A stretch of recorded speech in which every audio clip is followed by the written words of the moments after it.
Good afternoon, everyone. How's everyone doing today on wonderful Wednesday? Another great day to be alive. And yes, it is a conversation for humanity because it is, of course, Wednesday. So I just want to let you guys know today is going to be a phenomenal show today. And we'll be talking about something that's going to truly just literally, I know it's going to just really bring some inspiration and encouragement to you, not only from a place of leadership, but also more importantly, from a place of what really interconnects us all as our very humanity. But welcome everyone to our Bringing Humanity Together live stream. This is one of 3 open forums under the Bringing Humanity Together umbrella, where people can discuss topics related to the workplace and humanity in the workplace in a very positive and constructive way. We want to know what the issues that are out there are facing people today because it is our goal, our mission, our purpose here at Bringing Humanity Together to work both with employers and employees to bring humanity back into the workforce. And as always, we'll be going live every Tuesday, Wednesday, and Thursday, all at 3 p.m. Eastern Daylight Time. So please invite your friends, your family, coworkers, even those lazy coworkers that sit beside you, looking at you and say, I want food now, I want food. Or fur babies, we got to take care of them. So we got to make sure that they're well taken care of because, without them, there's no actually work. How that goes. So just remember, as always, Sharon Care with Sandy Chernoff is always every Tuesday. I host Conversation for Humanity on Wednesdays. And our other great partner and friend, Carla Finnegan, actually hosts Humanity Happy Hour. And as you jump on, whether you be on our YouTube channel, our Facebook business page, on my personal LinkedIn Live right now, please let us know in the comment section of where you're watching from. And if you got any comments, insights, questions, and if you want to be on the live stream, please let us know and we'll get you on board and let us know where you're watching from. And even if you watch it on the replay, use the hashtag replay. And also, we'd like to be able to reach out to you as well, then, too, as well.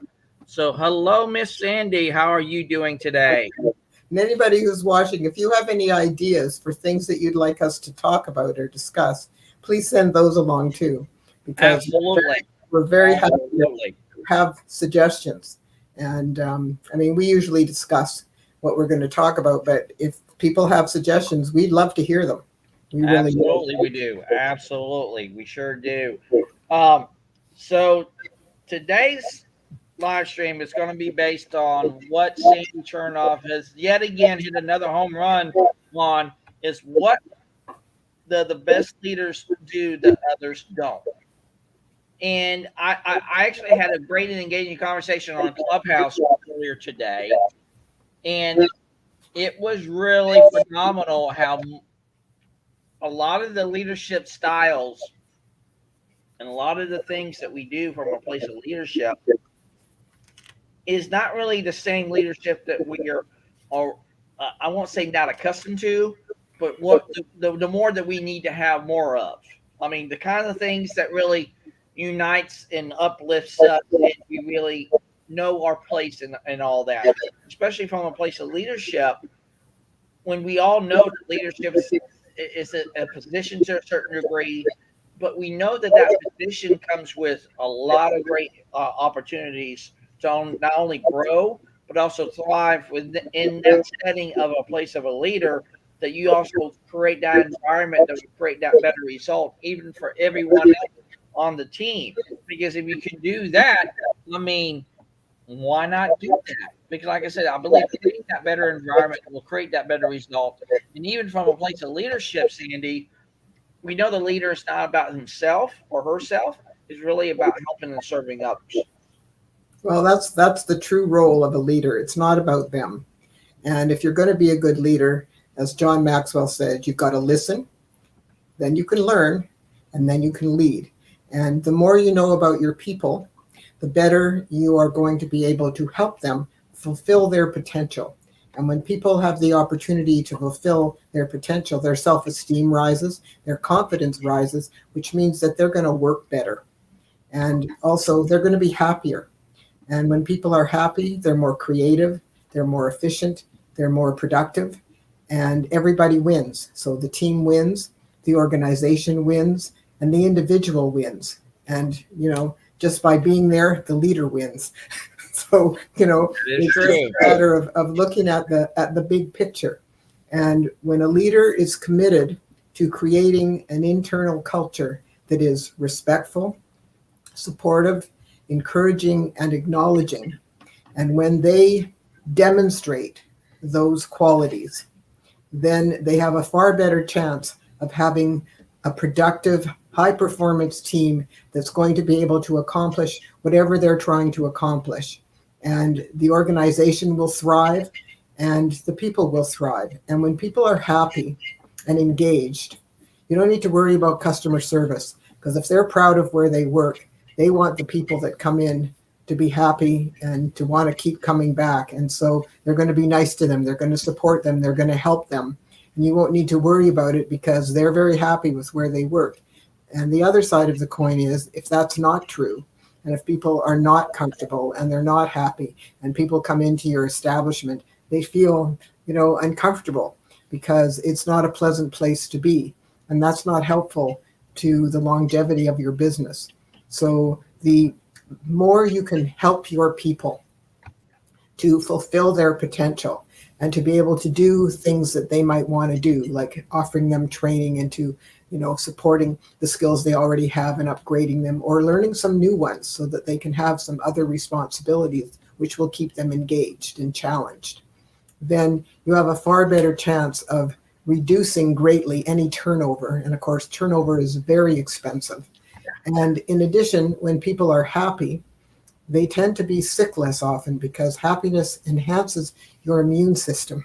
So it means that there won't be a lot of downtime, because downtime is a burden to the rest of the people because they've got to pick up the slack from what that person would normally be doing.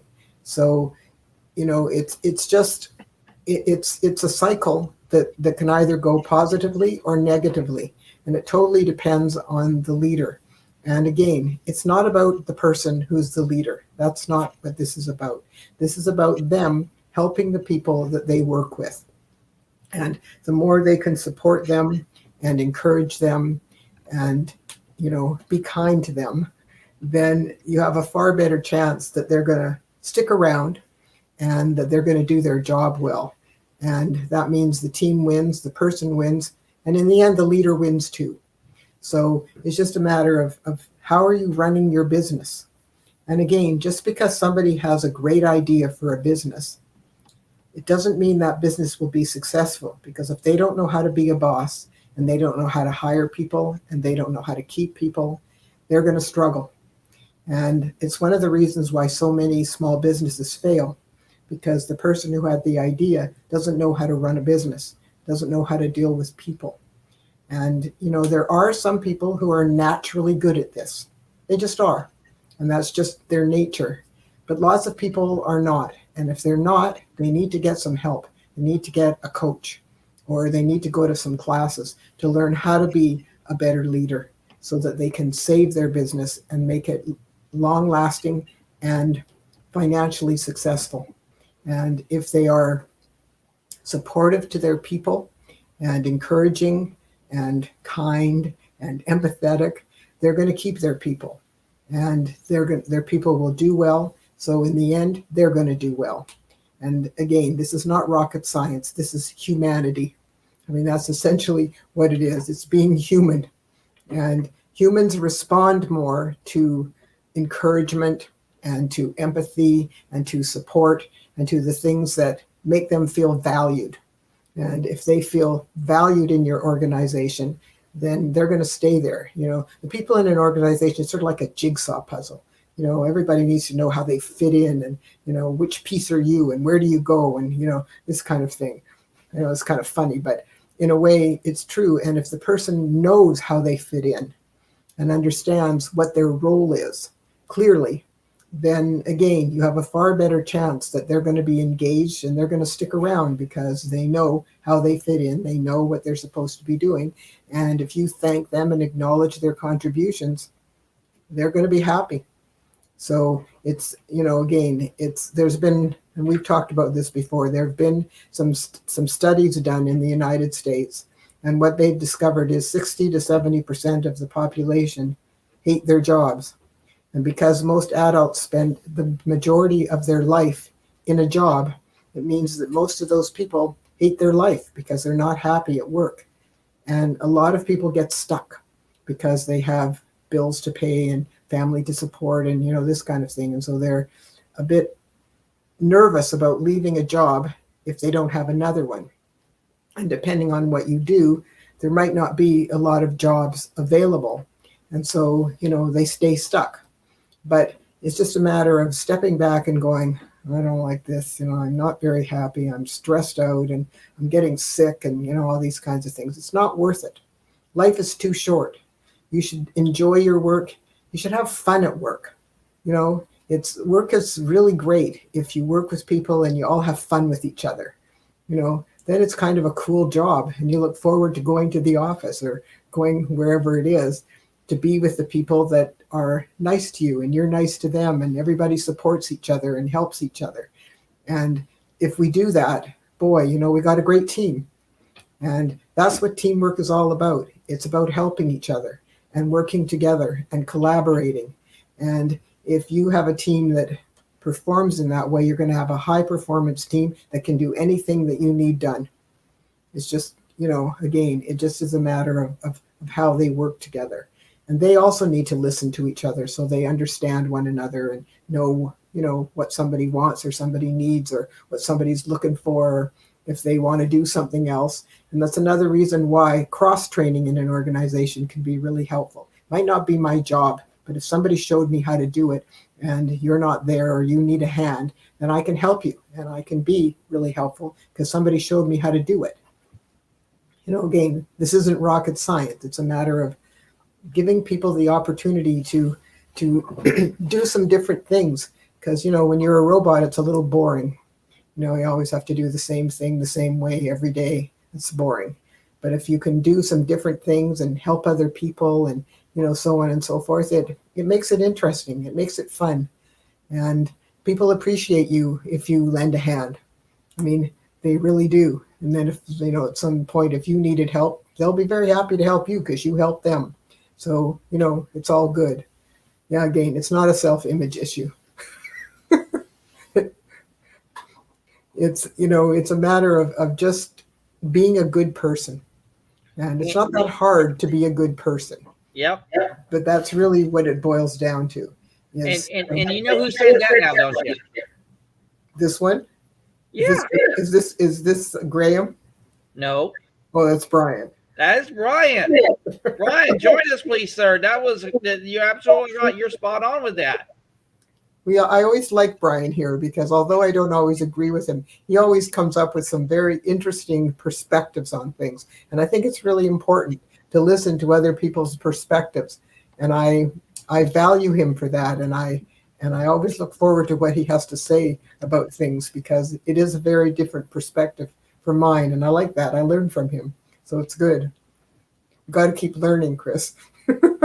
Yeah, Brian is truly amazing. He has helped me in so many valuable ways.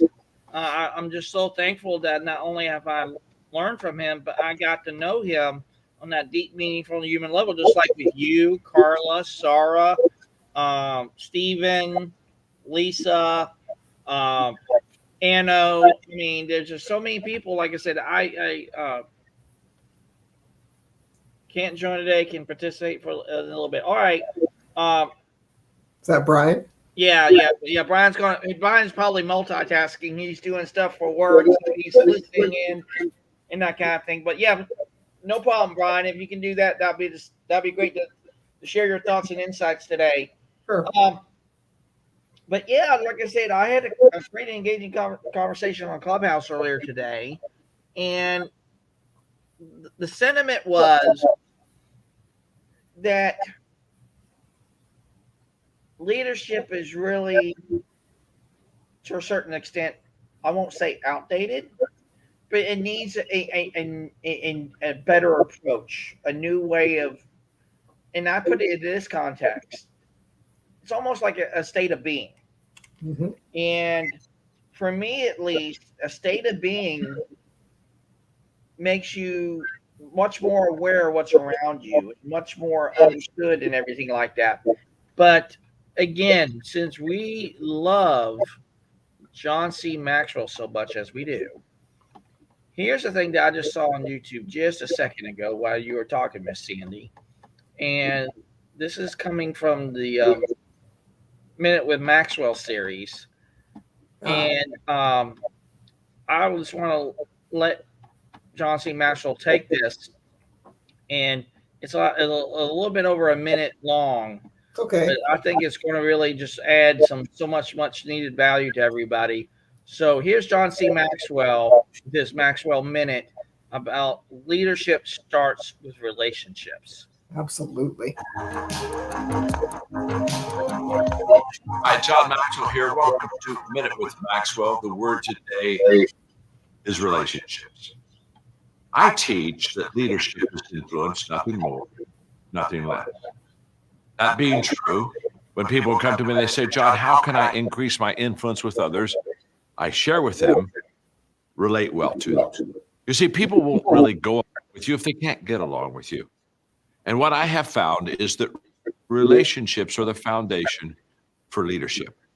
And when I relate well with you, I influence you. And when I influence you, what I say, what I do has an impact upon your life. So when people say, well, John, I want to be a good leader. Where do I start? I always say, start with relationships. When you can connect with people on a one-on-one level, then you begin to be able to have influence and lead them. Here's what I know about relationships. The best leaders love the people that they lead. In fact, I often tell leaders, if you don't love your people, stop leading your people, because then you'll take advantage of them. So the next time you think about relationships, just understand that that's the foundation of you becoming a better leader. Thanks for being with us today on Minute with Maxwell. He's so good, Chris. I mean, he just really is. He's just so good. And he's right. I mean, the only way you can build relationships with people is if you listen to them. I mean, I told you when I was practicing hygiene, the most important thing for me was to establish trust, respect, and rapport with my patients so that they knew that I had their best interests at heart.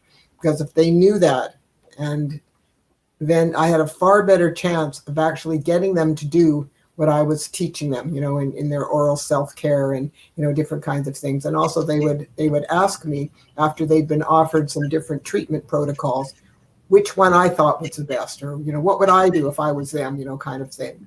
And it's just a matter of, are you creating and maintaining those kinds of relationships with the people that you work with, or, in my situation, those were my patients. And I told you that because I had a couple of autistic kids as patients, that I, before they came into the office, because I know that they don't like strangers, they make them uncomfortable, that I phoned the mother to find out what we could do to make sure that the kid was going to be comfortable when they came into the office. And so I met them ahead of time, and we had a nice chat and, got to know each other a little bit, so that when he came into the office, and the mother also taught me or told me or gave me a list of the things that trigger bad behavior so that I would stay away from, those kinds of things. But again, it's just a matter of, you've got to understand your people, and the only way to understand them is to listen to them. And that's how you form relationships, because the best relationships that you form and that are long lasting and meaningful are ones where you have effective communication. And that starts with active listening. Oh, hi, Shar. It's nice to see you. How are you? How are you both? We're good. Good. So, I mean, as I said, and I've said this many times, active listening is the most important communication skill, because without it, we end up with disappointment, resentment, confusion, miscommunication, and all kinds of things that just cause us stress. And it's just not good. But if we listen carefully to people and we focus and we give them feedback so that they know that we respectfully listen to them, it goes a long way to forming good relationships, because very few people have been respectfully listened to very often. So when you show that you can do that, then it really goes a long way to forming a good relationship with that person. So it doesn't matter if it's a client or a customer or a patient, but if you can show them that you've listened. And I think I also told you, before we had the computers, I used to make notes. I had cards on everybody. And so, things they told me I would put into my Cardex. And then because I always came in early in the morning, I would whip out my Cardex and read up on whatever it was that, I'd made notes on before, so that when they came in, I said, so Chris, how was your holiday? Did you have a good time? Things like that. And when you do that, you've shown them that you've actually listened to them. And it's impressive. And also, of course, calling them by name is another thing that's important. So it's just a matter of, what are we doing? I mean, if we're not creating good relationships with the people that we work with, we're going to have a hard time. And so are they. And it's going to be uncomfortable for everybody. So yes, the leader has to form good relationships. And we, members of the team, have to have good relationships with each other. Because we got to be nice to each other. We got to help each other. And if we can do that, then we're going to be able to work together so much better. Again, not rocket science. It's just a matter of, what are you doing? And if you're doing things that are going to help you to get the best out of your people, then you're shooting yourself in the foot. Right. You just really are. So again, it's not about the leader per se. The leader has to be the one that forms these relationships with the people that they work with, and supports and encourages and acknowledges what these people do. And the more they can do that, the more they can help somebody to fulfill their potential. Boy, that really works in the end. So it's just a matter of, what are you doing? And I said before, and I'll say it again, there are some people that are naturally good at this. It's just who they are. But there are not very many of those people. And again, just because somebody has a good idea for a business doesn't mean they're going to have a successful business. Because if they don't know how to hire people and how to deal with people, they're going to have a hard time. And that's why so many small businesses, new businesses, fail. They fail because the person who's the boss doesn't know how to be a good boss. So, it's kind of sad. So if they realize it and they step back and they're going, I'm really shooting myself in the foot here, I need some help, they need to seek somebody who can provide them, like John Maxwell, with the tips they need and the skills that they need to be an effective leader. And if they can do that, then they will save their business. That's exactly. Create better environments, you'll get better results. It's just, again, and this, I love this one. Listen, learn, and lead. You can't learn about anybody if you don't listen. And you can't listen when you're talking. Yeah. Well, this actually came from Graham, and this is what he just said. What if the leaders just pretended to love people to become a better leader? Does it work? Well, he said mind trick, but I was thinking of Star Wars because I'm a big Star Wars fanatic. So Jedi mind trick, maybe, I don't know, but it really goes to what Brian said there after that. He said this, Graham, it's an interpretation all the way down. We live in a society that is predicated upon manipulation of the public. And to a certain degree, that could be true, that it's all about manipulation. But do we truly let that happen to us? Not only from a place of being the ones doing the work, and then in context with the leader, what if we can have that dynamic that the leader can show the path, show the way, and we can be that guide with their journey on that leadership journey, but they are also a guide onto our journey in which way, shape, or form that might turn out to be.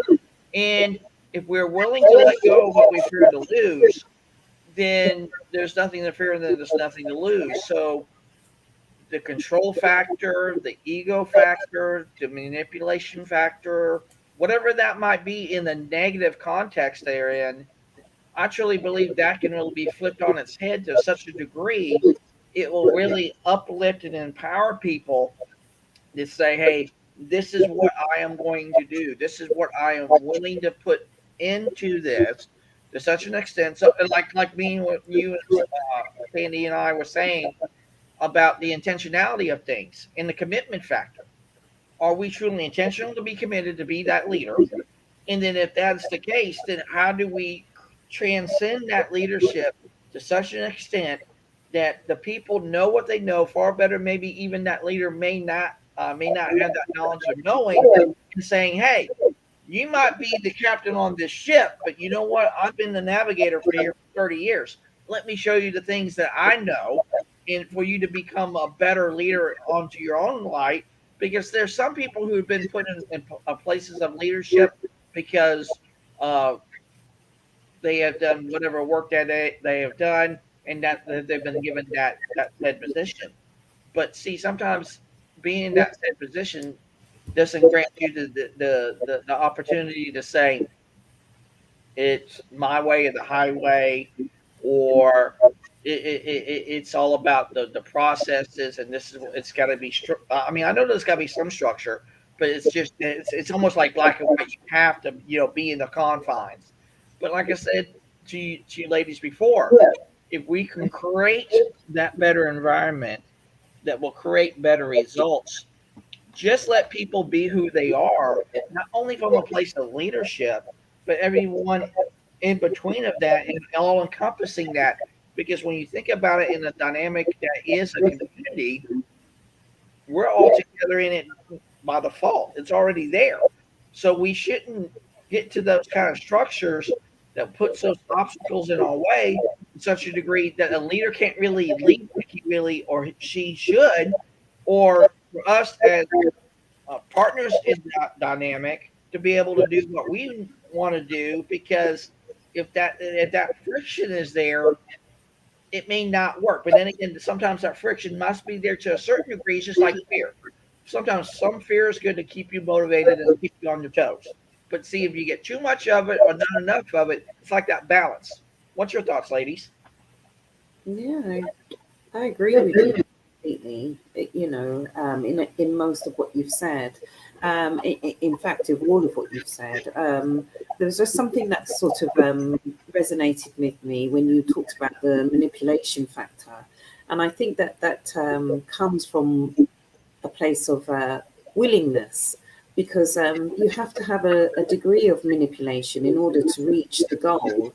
And I suppose it's just the way that it's sort of designed and delivered, where it's not so sort of transparent, if you like. It's more a case of it's hidden, everyone's working towards a common goal, and then eventually, by meeting that common goal, is where the manipulation can be found, in the outcome.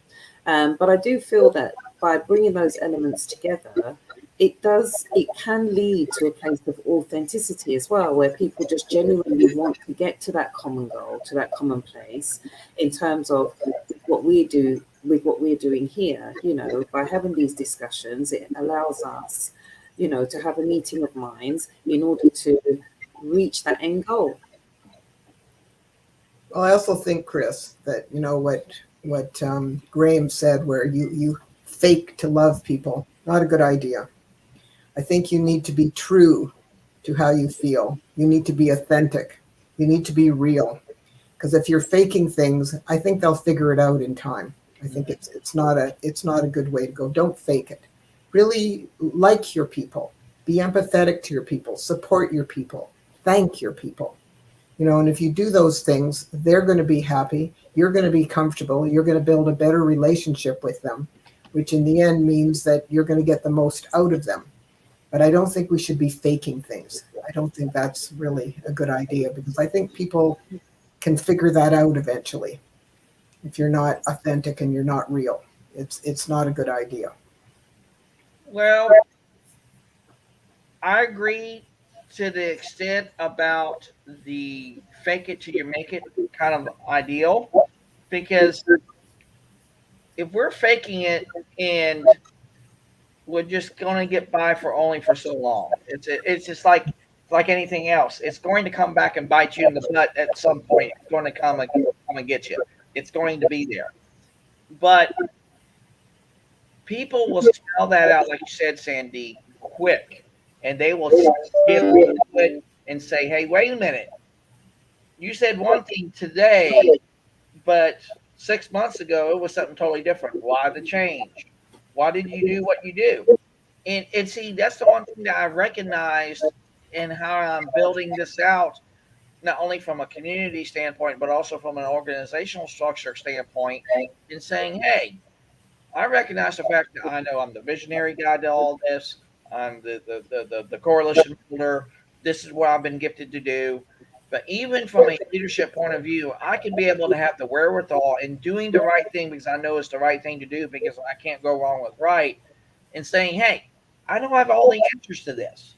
So let's find out together and let's explore how can we get to the end result that we are seeking, the end goal that will not only benefit Sarah or Sandy or Carla or Anna or myself, Brian or Graham, in saying, hey, you know what? We can do it together. Not one size fits all on anything that we do. I believe there's multiple paths to success, multiple paths to leadership, multiple paths to growth and thriving.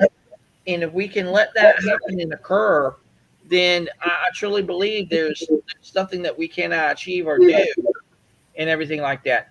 And I believe this might be, let me check on the page and see if this is a Brianism or a Grahamism, as we call it. And let me see here. It is a Brianism. This is what Brian just said. I won't be able to show the whole thing because it's so long. Oh, Maybe it is. He said, consider this. An authoritarian or dictator does not care about the people. They do not need the people to agree. They force them to comply. In an open republic or democracy, needs to manipulate the people to buy into the plan. They can't force compliance. Once that occurs, it's no longer a free or open or transparent. And then this is people have their own values in which way they are more important than they are the greater good. And Brian has said this to us many times. More often than not, the things that are most important to us or our own selfish needs were far outweighed than the needs of the organization. Get it? Understood that. But when we're truly are working together as a community, which by de facto, I truly believe the same community that we live in is the same community that we work in. Once we understand that and recognize that, then we can literally go where we want to go, lead how we want to lead, and know that that's the way forward.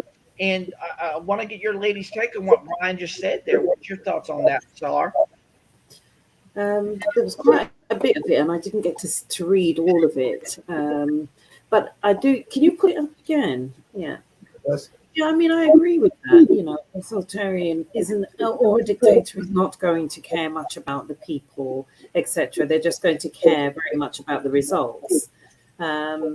And you do need to have an open forum where people can just be themselves, and they can also contribute, and they are able to sort of display their strengths, you know, in being able to be a part of the community in getting to the goal. So yeah, I agree. Yeah. And I think Dictators and autocrats are, you know. yeah, it must be such such a negative environment and such a negative experience, you know, to be led in that way. I can't see how long that's going to be kind of conducive for. Well, it creates a lot of fear, and it makes people And uncomfortable. friction, yeah, very. So I I'm sure that's a and you, and, it's so and it doesn't create any productivity either. You know, people are more concerned about saving their jobs or not being henpecked, you know, for, you know, being ostracized and things of that nature. That very little gets focused on the work. or blamed and shamed because, you know, made to feel guilty because they didn't do it exactly the way the autocrat wanted it done. And I've said before, I don't see why people care how someone gets from A to B. It doesn't have to be exactly the way I do it. If they get from A to B and they do a good job, why do you care how they got there? And everybody does things differently, you know, and there's a lot to be said for that, you know. Yeah, and so what? I mean, you know, like, who cares? And in a negative environment as well, I agree. And in a negative environment, can you just imagine like the levels of stress, sickness, and all the things that come with that. It's just, I don't think I could hack it. Well, exactly. And I think that, when you appreciate people and acknowledge their contributions and let them have a certain amount of independence to do things their way, I don't see what's wrong with that. I really don't. And I think that, you get more out of people. They'll be more creative. They might even be more efficient in terms of how they do it, because the people that are on the front lines are actually doing the job. We're not. Sure. So listen to them. And I think if you make it in such a restrictive environment, what you are saying to people is that you're not willing to learn from them. Yeah. Effectively, you're just saying it's just not available. You just expected to just come in and be a machine and just get on with it. You're not encouraging creativity or anything of that nature. You miss opportunities. That's Exactly. what happens. You absolutely miss opportunities, because again, change is something that most people are very afraid of. They don't really like change. They're much more comfortable with what they know. However, that's how we learn, because when we have a change, we have to learn a different way to do things, and so on and so forth. And it's not necessarily a bad thing, but it depends on how it is delivered. When you impose change on people, it's not comfortable. But if we're going to do some changes, maybe we have a meeting and we collaboratively discuss, well, what do you think we should do? How do you think we should do this? Anybody have any ideas on what would be a good way to be more effective or more efficient or more productive? And it doesn't matter. Let's have it. I agree with you, Sandy, and it should also be done in increments as well. Just a little bit at a time. So people get used to change. Overall, and can really see the development of what it is that they're doing as well, and that's how you learn, whether things are working or they're not, and you can tweak things and so forth. And like you say, if you just impose a lot of change on people, it's just not going to go down very well at all. Because, well, that's true. Lots of imposing does occur in the world, but it doesn't mean it works or it's a good idea. Because again, most people don't like change. They're much more comfortable with what they know. So it depends on how it's introduced. But you have to change. This is it. It's about acceptance as well, isn't it? Because in order to nobody might not like change, but most people want to grow and develop, I would agree, but in order to have that, there has to be an acceptance that there will need to be some change, And that's why if you allow them to have input, that they're part of the development of the change, or part of introducing the change in terms of offering some ideas, you got a far better chance that they're going to embrace it. True. And so, it's a very different situation. And I agree. I mean, when we have a change, we have to learn new things, and that's a good thing, because it opens up our minds to try something new or to do something that we're used to doing, but doing it in a different way. There's nothing wrong with that. Yeah. But it's something that needs to be done in a collaborative way, so that just don't tell people this is how you have to do it now. Sure. Well, I'm sorry, no. Or as of this day, it's all going to be different. You have to work towards these things, and get everybody on board, and those are it's those elements, and just showing that level of respect really to your colleagues and so forth is going to bring about the change that you need and create that thriving community that you're actually hoping for, which leads to great productivity. Well, I love this from your article, Sandy, that you have on Biz Catalyst 360. Yeah. And these are the 5 big things that you listed on here. Maintain and enhance self-esteem. Listen and respond with empathy. Share thoughts, feelings, and rationale. Ask for help and encourage involvement. And this is, I never heard of this, and you got to probably expand on this a little bit. The soul of ZAP. Provide support without removing the responsibility for action. What is ZAP? And can you give us a little bit more clarity on that? If you're zapping someone, you're telling them this is what you have to do. So instead, you sort of back it off and you go, well, I was thinking that maybe we could do it this way. What do you feel about that? Do you think that would be a good idea? And how do you think we should go about doing that? Does anybody have any ideas on how we should move this forward? And if you get people involved, then again, it's going to be far less difficult to make this actually happen, rather than when you just say, well, this is what we're going to do. From now on, you're going to do it this way. Well, that doesn't sit well with most people, and it certainly doesn't enhance any relationships. It just makes you into an autocratic leader that people are fearful of. And when people are walking around on eggshells all the time, not a good idea. So it's far, far better to make it a nicer way of doing things. Let me just put it that way. Yeah.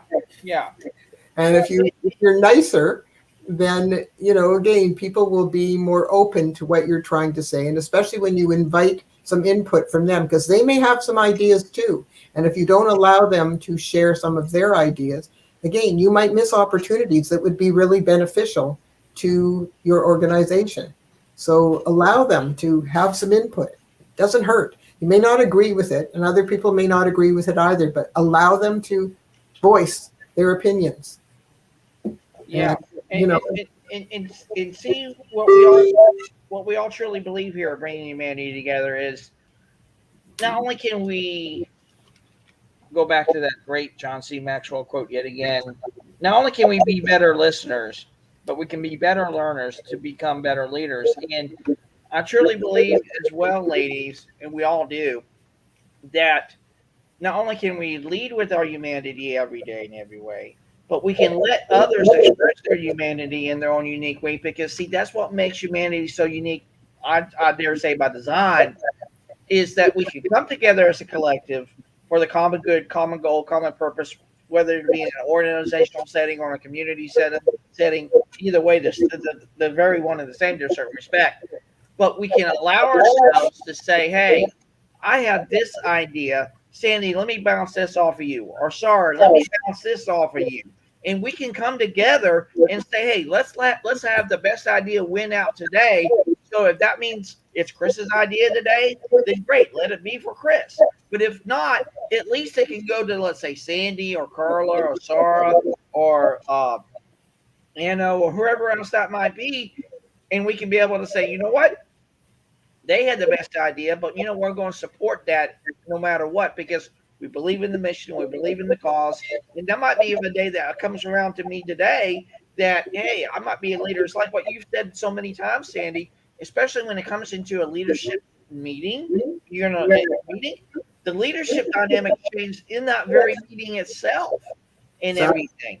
And see, also what I've learned from Brian as well so greatly is not only does our model of the world change day to day, minute by minute, hour by hour, but also our values even change minute by minute, hour by hour. And see, from a place of leadership, I truly believe once we recognize that change is there, others inside that organizational community setting that it is, then we can say, hey, I can see you have a bad day today. What's going on? How can I be of service? How can I help?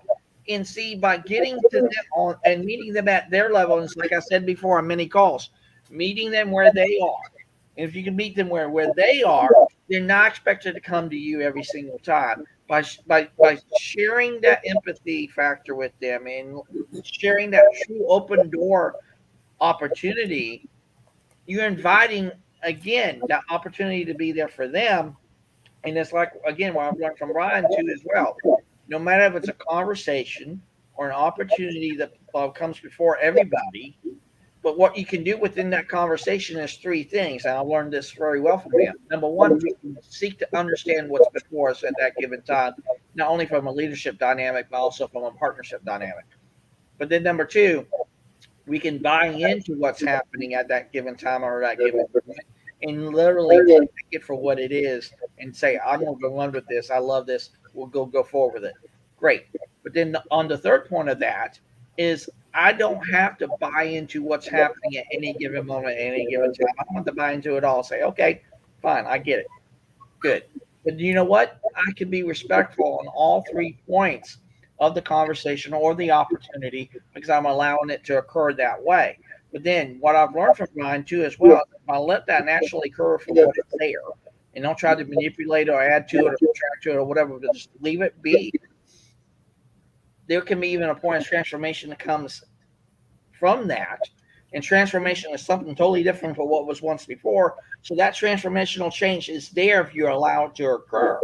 I mean, and that, ladies, is so powerful that that can literally not only move mountains, it can literally change and shape people's paths moving forward, not only from a leadership dynamic, but from the human development dynamic. Because, see, to me, the best investment is the human investment. Because if we develop people who they are, the professional and the personal growth will be there connected and intertwined. What's your thoughts, ladies? Well, the other thing is this, Chris, that, if people know that if they have an idea, it will be heard and it might even be, implemented, then you won't miss opportunities. But if you have a very autocratic person who just says, it's my way or the highway, basically, then people will never offer suggestions because they feel that they'll be rejected or they'll be made fun of or, whatever. And again, you miss opportunities. So it's a matter of how are you dealing with your people and what kind of a relationship do you have with them? And if they view you as an autocratic leader, then they're not going to offer suggestions and they're not going to want to participate in discussions because they feel that they'll be demeaned. But if you open the door and allow them to share their creativity or their ideas, you have a whole different relationship. You have a whole different situation in how your team functions. And again, as I've said before, sometimes the people on the front lines will know how to do something better than somebody who isn't out there all the time doing it. And they may come up with something that's more efficient, more productive, whatever. And if we don't listen to them, we will miss opportunities. And if their colleagues agree, yeah, that's a good idea, then give them credit so that they feel valued and they feel appreciated that they brought up something that they thought of. Because sometimes what some of these leaders do, especially autocratic ones, they take it as their idea. Yeah, this person came up with something, but they take it as their idea. Well, that's very demeaning. That's really mean. It's just plain mean. It's not what you do. You need to let your people feel valued, that when they offer something, you acknowledge it and thank them. And, their colleagues, they may tweak it a little bit, which is fine, but it's a matter of allowing them to take part in whatever's going on so that we won't miss opportunities that could be something really good. And if you're an autocratic person that doesn't listen, we have some big problems. We really do. The most important thing, again, I can't say this enough, the most important communication skill is active listening. It's the only way we learn. The only way we learn is we have to listen. And you can't listen and talk at the same time. So it's very important to give your people the opportunity to share. And if you do that, you'll have a whole different relationship with your team and they won't be afraid to share. So, it's a matter of how are you treating your people? Are you being nice to them or are you being an autocratic demander? It's not a good way to run anything. And people will reach a point where they would never offer an opinion because they know that either it'll be taken as theirs or it'll just be demeaned. So, and again, it gives you, yeah, exactly, Shar. So, what is the point? And people would be very discouraged from offering anything if they know that it's probably not going to go anywhere or it's going to be demeaned or it's going to be taken by the, autocratic leader or, whatever, it's theirs. So why would I offer it? So it's just a matter, again, of how you deal with your people. And once more, being a leader, it's not about you. I'm sorry. It's just not. And let your ego go because that's not how you lead well. What you need to do is you need to be empathetic, supportive, encouraging, respectful, all the things that make people feel good. And of course, you have to be acknowledging so that people feel valued and appreciated. And if you can do that, you have a far better team and you'll have so much better relationship with your people. And it's something that you have to commit to and you have to build on. And again, relationships are very dependent upon how we treat each other. Listening is a challenging skill to master. Yes, it is. It needs practice. Most people, we're not taught how to listen. We're really not taught how to listen. And although everybody thinks they know how, they don't. And there are many things that prevent us from listening. You know, focusing on somebody going on and on and on and on and on is really hard to do.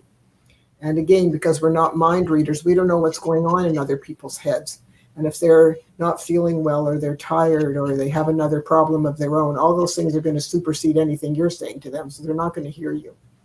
So it's really, and in addition, if you have an important conversation, you need to be in a room where there aren't people walking in and out or talking on their cell phones, or side conversations, or business machines like, you know, photocopiers and fax machines and, you know, stuff going off, or construction outside, or lots of traffic noise. Those are all distractions, and it makes it really hard to focus on a conversation.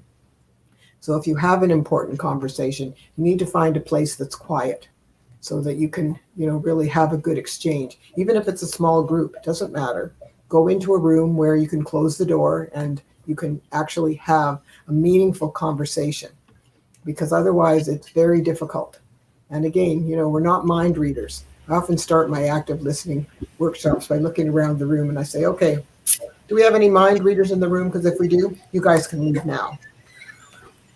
Because if you can read minds, you don't need to listen well. You can, Right, exactly. But there are, you know, most people really aren't mind readers. So it's a matter of understanding. And I told you I have that little video where there's a CEO giving information on a new merger to her management team. And they're all sitting there looking at her. So she assumes, which makes an ass out of you and me, that they're listening to her. But you actually get to hear what some of them are thinking in their heads, and they're not listening to her. I told you my favorite one is this guy. He's sitting there and he's looking at her and he's going, gee, that's a really nice scarf Jessica has on. My wife's birthday is next week. I'm going to ask Jessica after the meeting where she got her scarf so I can get one for my wife. You know, he's got a problem. So he's concentrating on her scarf, not on what she's saying. And, you know, it's just, and some people will also come to a meeting with a preconceived idea of what's going to be said at this meeting. And it's like a wall comes down inside their head. So anything that the person says will bounce off, and it might not be what they thought it was going to be. So then they miss the information. So again, you know, it causes, poor listening causes confusion, miscommunication, and in the end, it can be disappointment and resentment because you're not getting what you want. And it's really important to get feedback when you have a conversation. And just say to this person, I just want to make sure we're on the same page before we leave. Don't ask them if they understood you, because they'll always say yes, because they don't want you to think that they're stupid or that they weren't paying attention. That's not the right question to ask. The right question to ask is, okay, before we part ways, I just want to make sure we're on the same page. What do you think I expect of you? Then you'll find out if they actually heard you and if they came to the same conclusion that you're expecting. Some people are good. They will ask questions, but a lot of people won't. So if you want to make sure that we are on the same page before we part ways, that's the question you need to ask. What do you think I expect of you? So it's just a matter of, you know, what are you doing? I start my active listening workshops with a game. I have people number off, and each team gets an envelope full of colored Post-it notes, which is the definition of active listening. And I tell them, make sure you take all the colored Post-it notes out of the envelope. You're going to make a sentence that defines active listening. And the first team to get it correct will get prizes. So I want them to know very specifically what we're going to be talking about for the next couple of hours. And I have it up on the slide, but I don't put the answer up until we're done, of course. And it's just a matter of understanding what we're trying to do here. And what that definition is, active listeners show speakers that they have been heard and understood. So, you know, if we can give them some feedback to show them respectfully that we actually did listen to them and we understand what they want us to do. So if you can give them that kind of feedback, then they can walk away going, yep, we're good. You know, we're going to get what we want. Yeah, you know, whatever. So it's just a matter of, again, how are you dealing with people? And it doesn't have to be that hard, but it should be nice. It should be respectful. It should be polite. You know, it's not that hard, but we need to pay attention so that our relationships are good with our people and that the people on the team have good relationships. Because again, if the leader shows the example by demonstrating the behaviors, you have a far better chance that the people on the team will emulate what they saw. It's the same thing as being accountable. You know, if you don't take responsibility for what you do, then, you know, and the leader doesn't, then why would anybody else? In fact, they're going to cover up their mistakes because, you know, they don't want to get into trouble. So it's a matter of how do we deal with it. And if the leader says, you know what, this was my mistake, I am really sorry. So here's what I'm going to do to fix it. And if a leader does that, you know, then people go, well, he's not perfect either. You know, I thought it was just me, whatever. Human beings are very imperfect creatures, and that's why mistakes happen.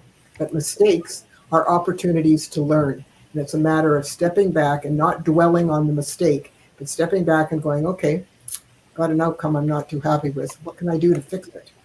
And the next time I'm faced with this, what can I do so I don't end up with this outcome? You know, so it's a matter of learning about what just happened and how to fix it. And then what can I do next time so that I don't end up with this mess? So again, mistakes are opportunities to learn. You know, if you think about the Wright brothers when they were trying to build their first airplane, I'm sure they made lots of mistakes, you know, things that didn't work. So, you know, they had to keep changing what they were doing until they got it right.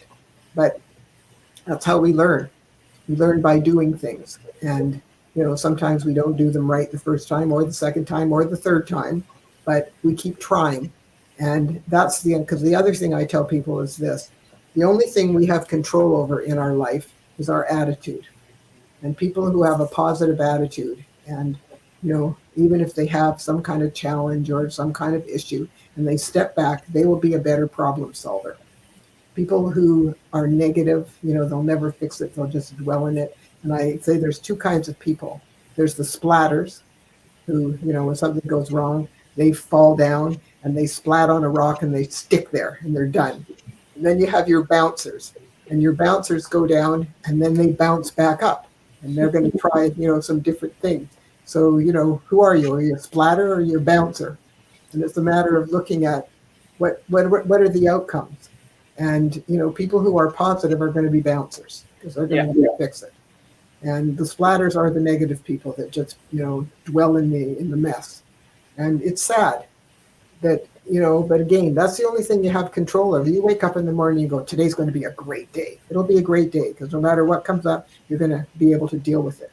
Or you get up in the morning and go, no, today's going to be a bad day. And it'll definitely be a bad day because you decided already that it's going to be. So, you know, it's a matter of, it's not fun to be around negative people. They drag you down.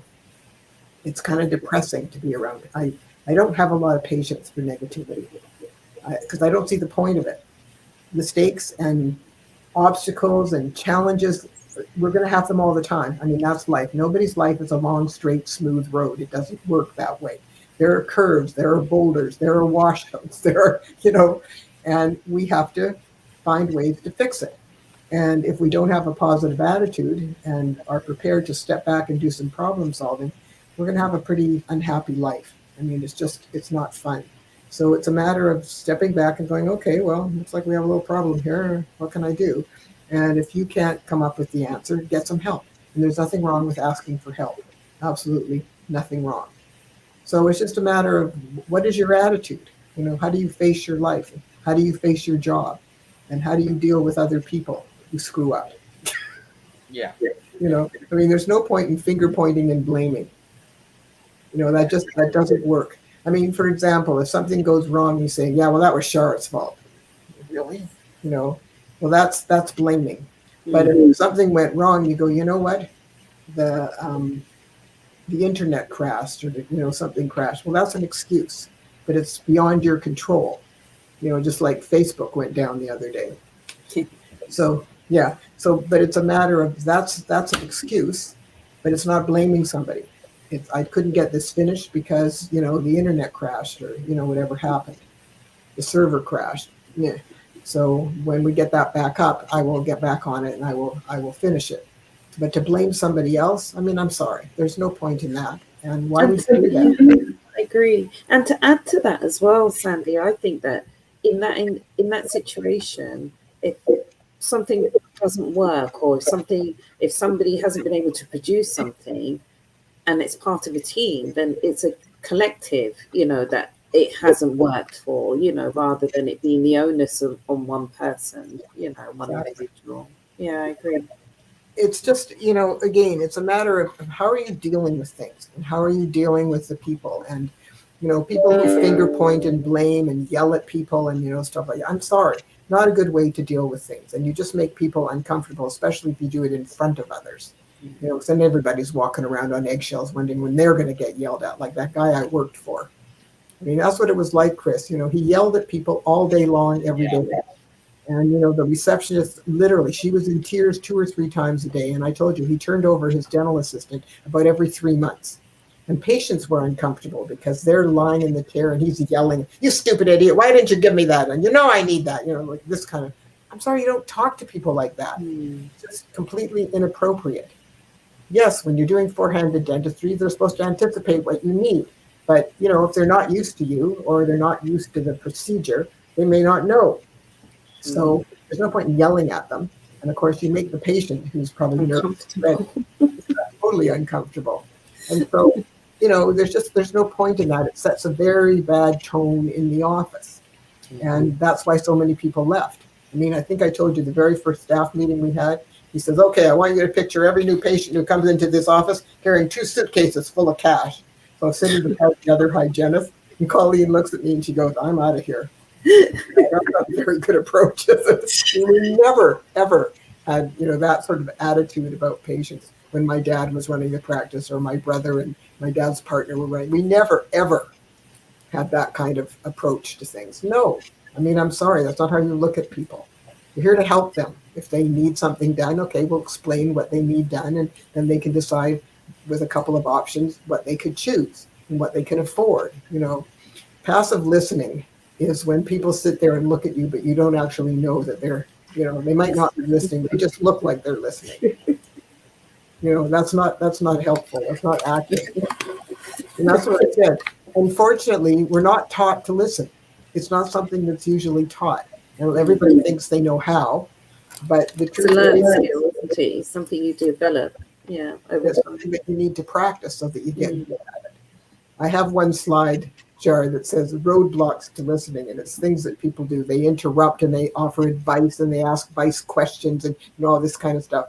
And I did it for the Law Society of BC, and there was a lawyer sitting right beside the screen, and he looked up at it and he turned to me and goes, "I do all those things."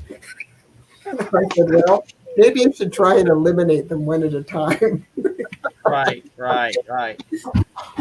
But ladies, like I said, there's multiple paths that we can do from not only a leadership standpoint, but also an impact standpoint.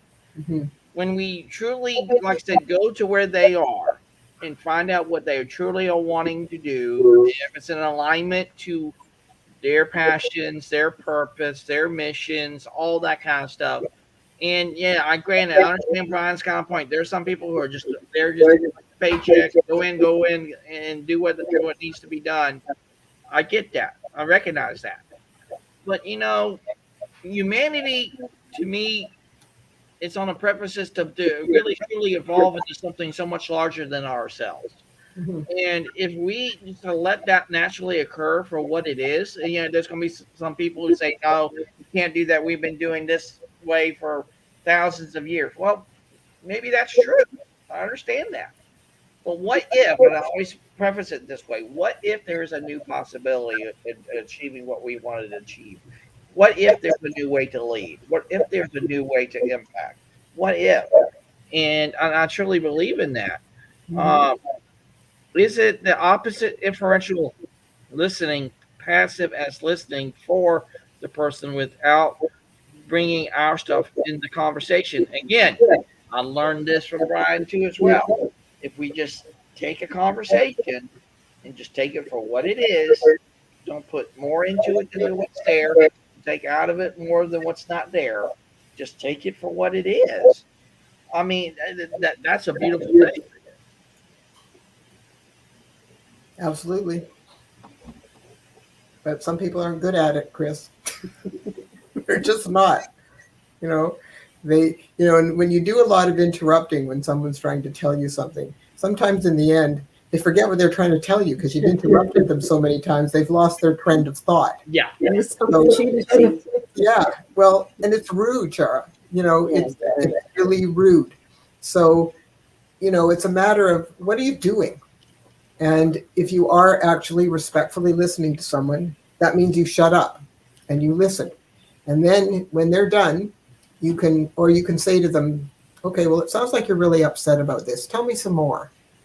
You can encourage them to, but in the end, then you can ask them some questions. So what have you already done about that? What else do you think you could do? But wait till they're done. Don't butt in and ask that in the middle. Passive listening possibly has a place, but there's no engagement with passive listening. Yeah. However, it could give us time to reflect on what was said. Only if you are actually listening. See, passive listening isn't really active listening. So it doesn't mean focused. So, I'm not a big fan of passive listening because I don't think you're really taking it in. You might hear some of it, but you'll probably miss some of it, which means you're going to be confused, and you could be taking away miscommunication.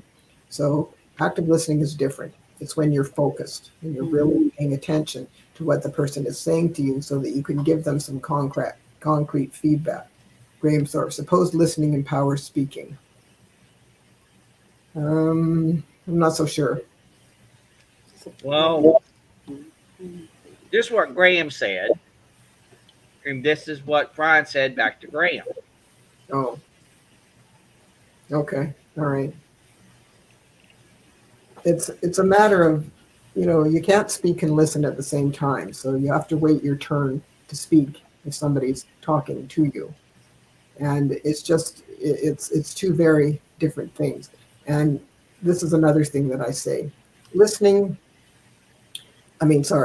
Hearing is an ability unless you're hearing impaired.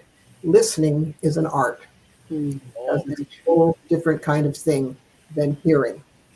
And, hearing is passive listening. But listening it's truly an art, and it's something that needs to be practiced so that you get good at it. And the more you practice it, the better you get at it. So it's just a matter of again, we're not taught to listen. We're just not. It's not one of the things. And again, I've said this over and over, Chris. It's so sad that in very few programs, if any, soft skills are not taught. You're not taught effective communication. You're not taught stress management. You're not taught time management. You're not taught leadership and management and all these different kinds of things. You're not taught how to do it. And yet you end up in situations where you need to know how to do that, but you haven't been taught. Some organizations have programs. They have internal programs that teach you these things, but most do not. Interestingly, dental hygiene has a national accreditation team. And what we did when we had our first meetings, we decided what key elements had to be in every hygiene program across Canada.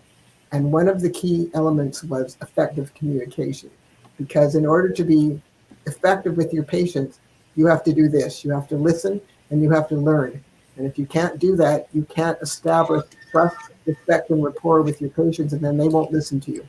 So you'll never be able to move anything forward. So I used to teach effective communication. And what I used to do is I would make them do this. I would have two girls come up to the front of the class. One of them would be the patient. One of them would be the hygienist. I'd say, okay, now talk to your patient and ask your patient some questions so you can find out what concerns them and so on and so forth. But then they would talk over the patient. So the class would go, you're talking over the patient. You're not listening to them. They'd scream out and they say, very good. You guys are getting it. I'm glad to hear that. Passive listening requires nothing but listening. It is a hard skill to master. There's no question about it. That's why you have to practice it. So, it was something that I really pushed on the students. And also, when you have a message to deliver, just like marketing, sometimes you have to package it in different ways depending on who you're talking to. And one of the things I had to grade the students on was their ability to deliver oral self-care instruction to the patient. When they were doing that, I never looked at the student. I always looked at the patient because I wanted to see if they were actually listening. And one student, she had her dad in the chair, and I'd read his chart. He had a heart problem, okay? And so she's showing him how to brush and floss his teeth, and he's not paying any attention. He's just like, he's in never, never land. He's gone into his nothing box and, whatever. So I said to her, Sarah, your dad's not listening. So he sits up in the chair and he goes, how do you know that? I said, I've been married for over 40 years. I know that look. You're in your nothing box. You're not listening to your daughter. And I said to her, you have to tell your dad that the reason you're giving him this instruction is because he has a heart condition. And in the mouth, we have over 300 different kinds of organisms, some of which are pretty nasty. And if his mouth isn't healthy, he's swallowing these. And what they do is they look for a weak spot in your body. And because his heart is the weak spot, he could end up with something called a bacterial endocarditis, which is an inflammation of the lining of the heart. And it's extremely difficult to treat. And that's the last thing he needs with his heart condition. So he sit up in the chair. He says, really? And I said, yeah. So pay attention to your daughter. And that's a true story, but yet again, that this shows how truly sometimes we just don't really listen to others. No, but it was important for him, Chris. And I think I told you I had another patient, a patient of mine, who was going to be getting a heart transplant. He had some heart trouble too. And Jim wasn't good at keeping his teeth clean. So I said to him, I said, Jim, you're going to have your heart transplant, right? He goes, okay, here's something you have to realize. You need to be taking better care of your mouth because otherwise it's probably going to infect your new heart. You're going to have a real problem. So what are you talking about? So I explained to him. He says, well, show me what to do. So I did. And I said, so how are you feeling about that? He says, I think I can do that. I said, good. You got to do it at least twice a day. And then about 2 days later, because we were friendly with them, his wife called me and she says to me, she goes, what on earth did you say to Jim? He's been brushing and flossing like a fiend ever since he came out. And I said, oh, I'm glad to hear that, Judy. I told him that if he didn't, it could affect his heart transplant. She said, really? It could? I said, yeah. And I wanted Jim to know that he's got to change his oral self-care habits because he wasn't doing a good job, and I'm very concerned. She said, oh, well, thank God he's definitely changed his habits. Right, exactly. You have to deliver your message in a way that's going to grab the attention of the person you're trying to instruct, because otherwise and they're not going to do it. So there has to be something that has meaning for them. And that's why you have to listen, because you got to find out what has meaning for them. Right. Whether it's money or it's, they're worried about their health or whatever it is, it doesn't matter. But, the point is that we have to pay attention so that we know how to package it. Listen without bias, judgment. Yeah, absolutely. Absolutely. You got to listen with an open mind. And that comes from Brian, so that's a Brianism. So that's a good one. That is a good one. What would your call to action be today, Sandy, on today's topic? Well, I think as a leader, again, my favorite little thing from John Maxwell is listen, learn, and lead. One of the most important aspects of leadership is you got to listen. And you got to listen with empathy and with support and with encouragement so that you can really help your people to be the best they can be. And you can find out what they want to do and how they want to do it and encourage them to do so. And if you do that, you will have far more success with your people and you'll have way better relationships with them. And that way, you will probably get much more out of them. So it's just a matter of, it's really, really important to listen well and to listen with empathy and support and encouragement and also to acknowledge when people do something, thank them. Right. It's not that hard, but pay attention. Exactly. Feel valued. And and you can't mince two bones about that when it comes to value, because people know when they're truly valued. They know it's intangible to them. They feel in their heart of hearts. They just feel that's the thing to them. And again, it's about adding distorts their listening. Yeah, exactly. That's so true, Brian. But then again, for me, my call to action would just be simply this: be open enough and willing enough to recognize your place in the space that is leadership. Let yourself be human, number one, and then just let you embrace what you have been given from your experience, your talents, your skill sets, and say, hey, I'm willing to become a part of something better and become a better leader. If I could become a better leader, not only will I become a better leader, I'll become a better person. And then in turn, more people will not only follow me because I'm doing the right thing, because it's the right thing to do, because I couldn't go wrong with right, but also I will get better in tune with the environment around me to such an extent when I create that better environment that will create better results. Not only is it going to be better for me as a leader, not only from a productivity standpoint, uh, day-to-day standpoint, or even the standpoint of where it's coming from them, from the people who are the boots on the ground getting things done and everything like that. But once I create that for everybody to share in and partake in, that's when it's really going to hit. Like I said, and like it's like what Carla said many times. A lot of the things that we've done is in survival mode. It's time to thrive, and the more that we thrive together, the more we will fly together. And I truly believe that. So just like I said, just embrace who you are as a leader, and like I said, know that balance that you have and everything like that. So yes, Sylvia, thank you so much. So yeah, we would love to have that great engaging conversation, Sylvia. We would absolutely love to. So please reach out to me. I think me and you are already connected on LinkedIn. Please connect with Sandy, Carla, uh, and Anno, and Lisa. Lisa, and also Sarah here, and we would love to have that great and engaging conversation with you. And watch the replays, Sylvia, because you will get a lot from it and everything. So, everyone, thank you so much for joining us today in engaging with us, especially Brian and Graham. Love to hear you again, as always. Yeah. It's just too bad you can be on, but Graham, you gotta remember, I got a Texas Roadhouse gift card waiting from Carla, so I got to get me some food. You got to join on board. So absolutely, we'll get you there. But again, thank you, gentlemen, for those insights. Again, you're just bringing added value each and every single time that you're on. Yes, absolutely. So just remember, listen, learn, and lead, and create better environments that will create better results for all parties involved. Because not only will you become a better leader for it, you become a better human for it. So again, you guys have a great day. Make it your day, and we'll see you tomorrow on Humanity Happy Hour. Have a great evening, Chris. Bye. You too.